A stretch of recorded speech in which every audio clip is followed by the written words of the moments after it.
engage in a fight, they start to work together and learn that they are in Antarctica. The two escape and soon they are rescued by Giselle Yasher, having survived falling off the plane after her sacrifice to save Han. In a mid-credit scene, during a mission with several operative agents, Luke Hobbs receives a call from Dante, who reveals that given Dom only crashed his father's car, and Hobbs was the one who shot Hernan dead, Hobbs will be Dante's next target.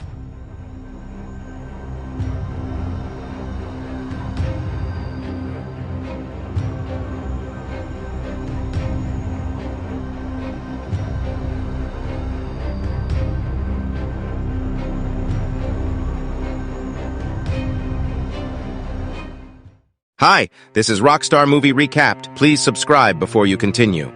Spoilers ahead, watch out, and take care.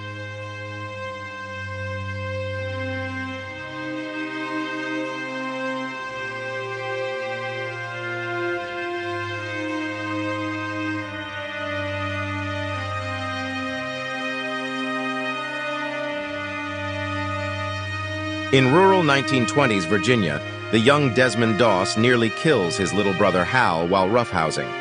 This event and his Seventh-day Adventist upbringing reinforced Desmond's belief in the commandment, "Thou shalt not kill." Years later, Doss takes an injured man to the hospital and meets a nurse, Dorothy Shutt. The two strike a romance, and Doss tells Dorothy of his interest in medical work. After the Japanese attack on Pearl Harbor, Doss enlists in the Army to serve as a combat medic. His father, Tom, a World War I veteran, is deeply upset by the decision.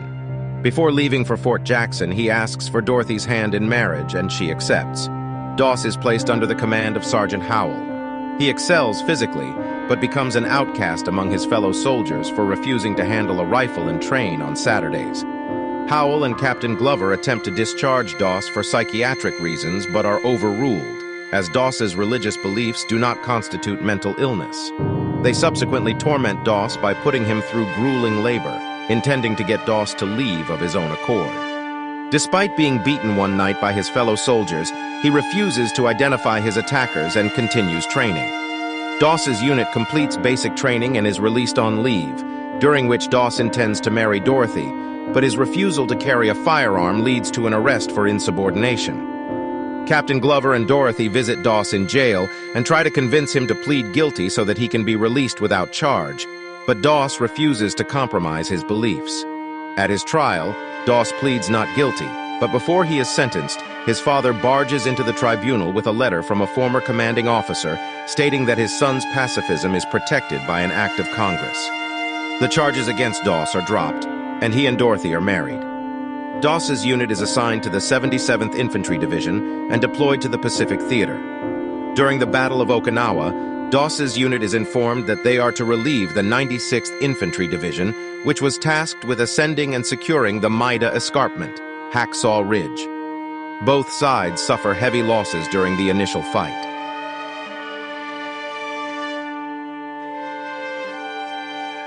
Doss saves his squad mate Smitty, earning his respect.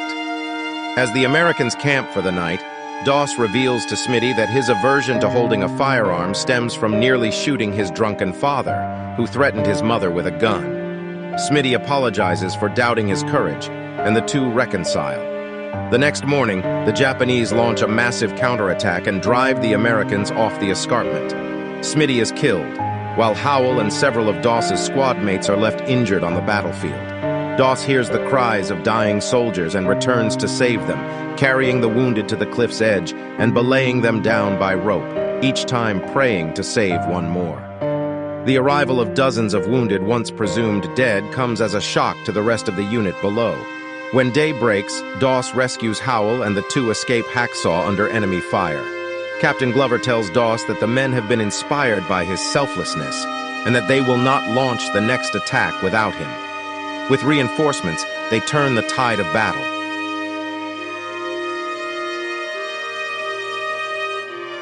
After an ambush set by Japanese soldiers feigning surrender, Doss manages to save Glover and others by deflecting enemy grenades. Doss is eventually wounded by a grenade blast, but the battle is won. Doss descends the cliff, clutching the Bible Dorothy gave him.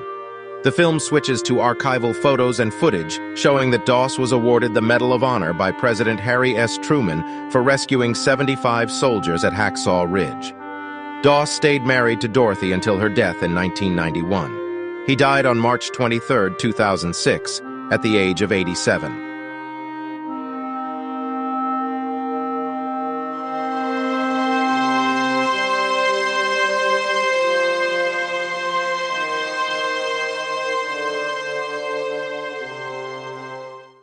Hi, this is Rockstar Movie Recapped. We bring to you Kandahar, released 15th of June 2023. Spoilers ahead, subscribe before you continue.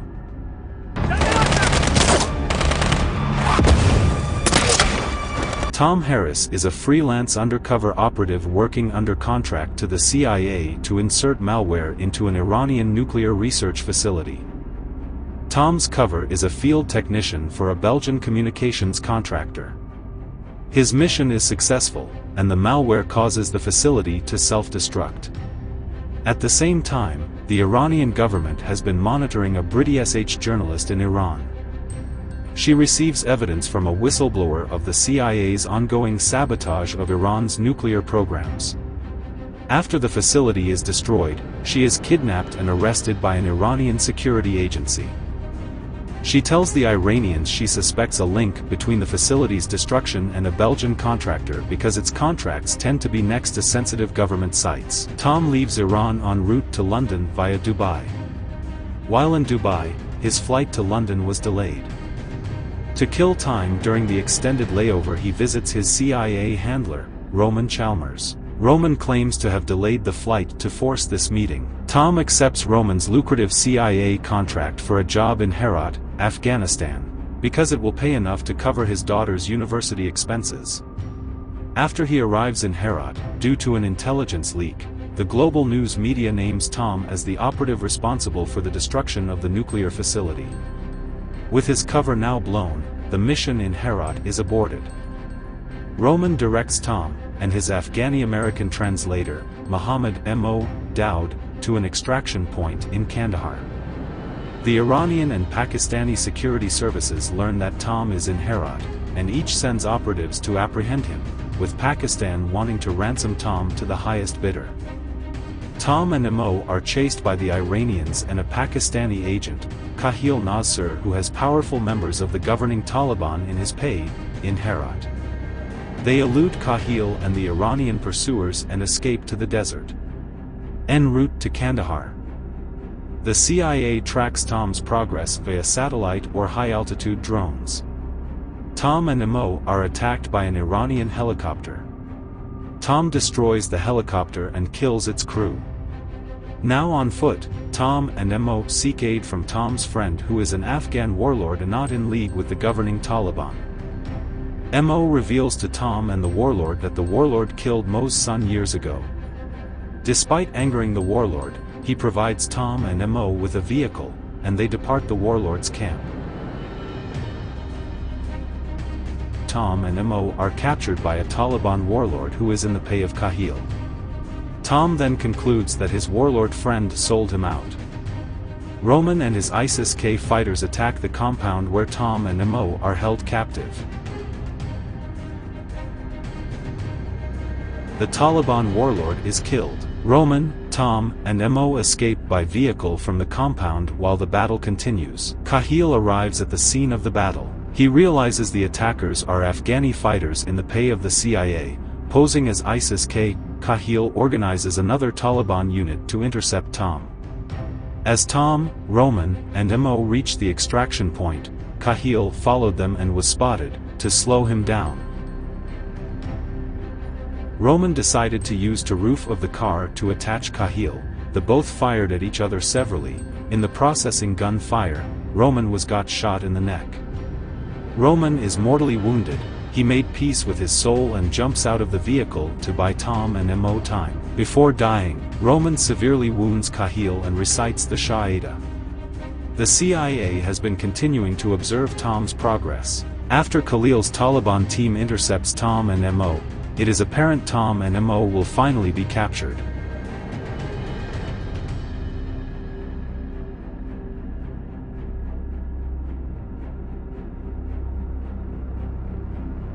However, the CIA's director of the malware and Herat missions orders an unauthorized missile strike on the remaining Taliban pursuers. This enables Tom and Mo to escape on a British military cargo plane. Kahil survives. The body of the leader of the apprehension team is returned to his Iranian widow. The British journalist is released. Tom is reunited with his daughter. Mo is reunited with his wife. The end. Here at Rockstar Movie Recapped, we review and summarize movies for your easy understanding and comfort. If you like what you just watched, please make sure to subscribe and tell someone about Rockstar Movie Recapped. Subscribe, watch, like, and comment. Hi, this is Rockstar Movie Recapped. Please subscribe before you continue. Spoilers ahead, watch out, and take care. Kate is an assassin and expert sniper who eliminates targets chosen by her trusted mentor and handler, Varric. After she was left orphaned as a child, Varric raised her as a father figure, giving her extensive training in weapons and combat, and eventually inducting her into his private team of wetwork specialists. As the film opens, Kate is in Osaka to kill an officer of a powerful Yakuza syndicate, readying herself with her rifle in a vantage point. The syndicate member steps out of his car and presents himself as a target, but Kate resists taking the shot because a child has unexpectedly accompanied him. She ultimately shoots the target at Varric's insistence. While Kate's assignment is a success, this breach of her personal code to not kill in the presence of children leaves her in emotional turmoil. She tells Varric that she will do one final mission and then retire so she can start a new life. Before the final mission, Kate meets a charismatic stranger, Steven, at her hotel's bar. The pair share a bottle of wine and have sex in her room. Later, while preparing her sniper's nest, she starts getting symptoms of dizziness that cause her to miss the shot. Kate realizes that Steven poisoned her, and after crashing her car, wakes up in a hospital to learn that she has acute radiation poisoning caused by polonium-204 and only 24 hours to live. She steals injectable stimulant drugs and a gun and sets out to exact revenge on whoever poisoned her. Kate tracks down Steven and his girlfriend and learns that they were strong-armed into poisoning her by Sato, a Yakuza affiliated with the Kijima crime family. Kate finds Sato at a luxury restaurant and kills him with dozens of armed Yakuza. Desperate for information about the reclusive, well-guarded boss Kijima, who she thinks might be behind the poisoning, she kidnaps Ani, Kijima's biracial niece. Kate realizes Ani is the girl who saw her father die during the Osaka mission. While Kate initially only wants to use Ani as bait to lure Kijima out into the open, she decides to become her protector upon learning that Ani's family wants to kill her as part of an internal power struggle, led by Kijima's corrupt advisor, Renji. Kate uncovers more clues about the Osaka mission. She realizes that her trust in Varric may be misplaced after tracking down Kijima, who reveals that Renji made a deal with Varric to incorporate his team into the syndicate in exchange for killing Kijima and all of his blood relatives. Kijima, aware that Kate is close to death, provides her with a small army of his men to assault Renji's headquarters. After a fierce gunfight, all of Renji and Varric's men are killed, and Kijima personally beheads Renji for his betrayal. Kate locates Varric, who is holding Annie at gunpoint. The two have a fast draw, and Varric is fatally shot in the stomach. Ani then helps Kate walk outside to the roof, where Kate is finally at peace with herself and dies.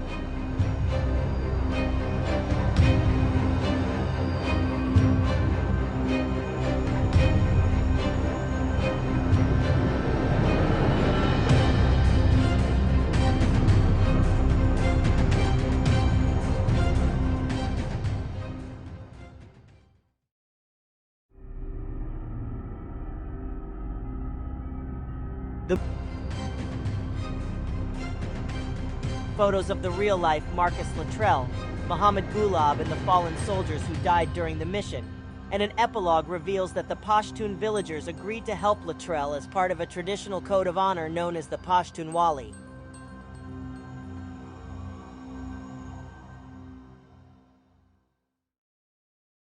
Hi, this is Rockstar Movie Recapped. Spoilers ahead. Please subscribe before you continue. In 2003, Evelyn Salt, Angelina Jolie, is tortured by North Korean soldiers who accuse her of espionage. She is soon traded for a North Korean prisoner and escorted to safety by her boss Ted Winter, Liev Schreiber. While walking towards the border, she asks why she was set free, and it is explained that her boyfriend Mike, seen staring at her from the other side of the border, was petitioning everyone in the government for her to be set free.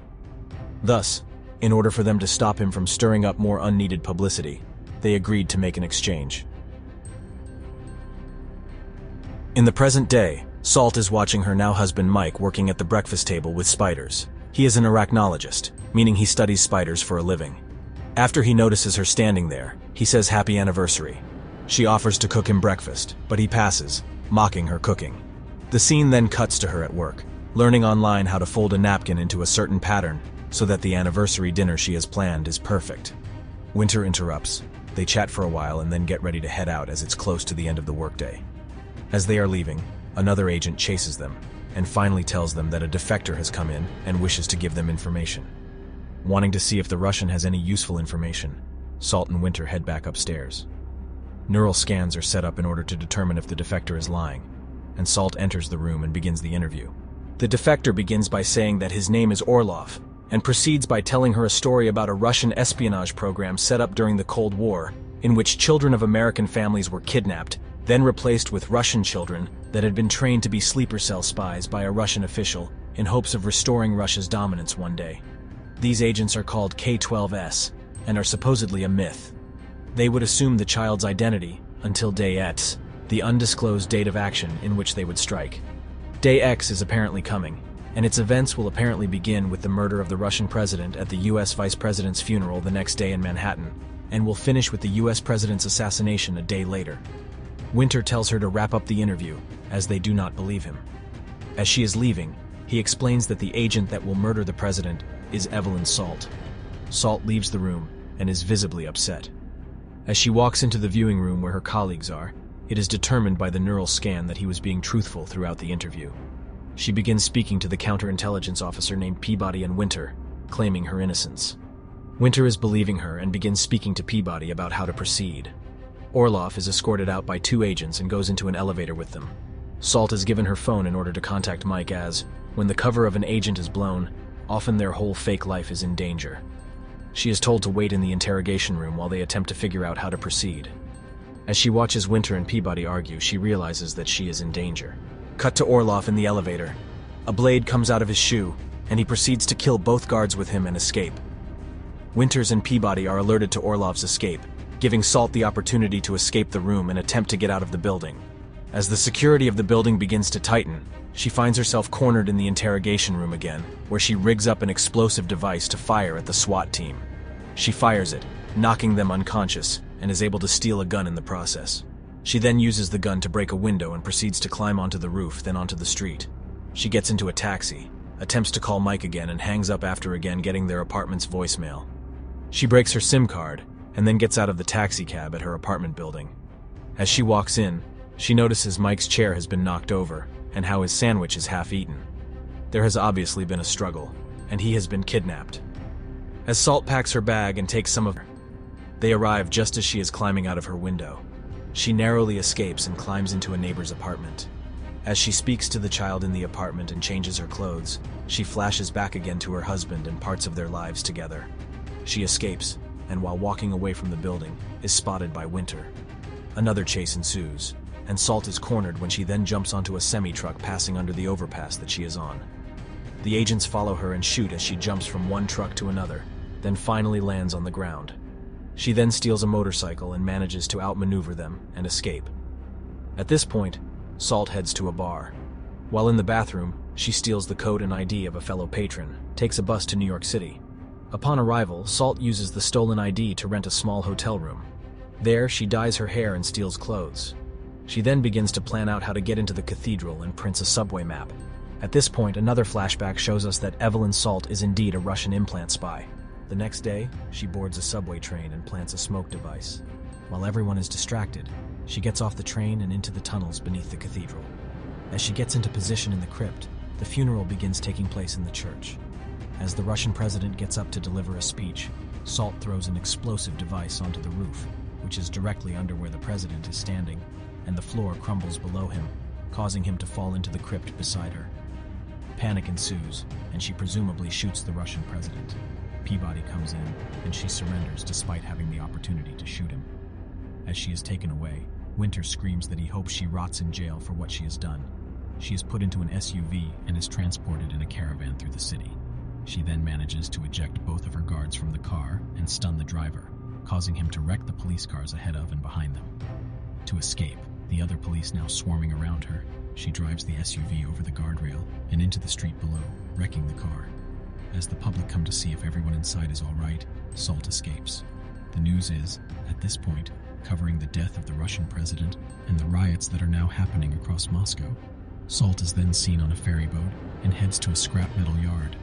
There, she meets with Orlov and embraces him. It is revealed that he is the man who took her in and trained her to become a Russian spy. She is then taken to a ship in the Hudson that serves as the Russian spy's home base. There, she is told that the next step of their plan is to seize nuclear weapons and begin a large-scale war between Russia and the USA to destroy the world. After being taken into the hull of the ship, she sees Mike being held hostage. To see whether or not she is loyal, Orlov shoots him dead and watches her reaction. When she fails to react, he introduces her to her fellow brother spies and then escorts her into his office to divulge more details about the plan. Once hearing that she is to meet with a spy disguised as a NATO officer the next morning and travel with him to Washington, D.C., Salt pours them both a drink, and then she suddenly smashes the wine bottle and rams it into Orlov's neck. Salt then uses a grenade to kill all of the Russian sleeper agents on the boat. Afterwards, Salt leaves the boat and goes to the rendezvous point to meet with her contact NATO officer.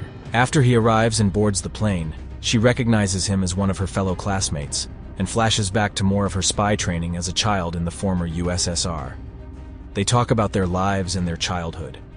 It is revealed that Salt was the best in her class and how she will finish first in this plan as well.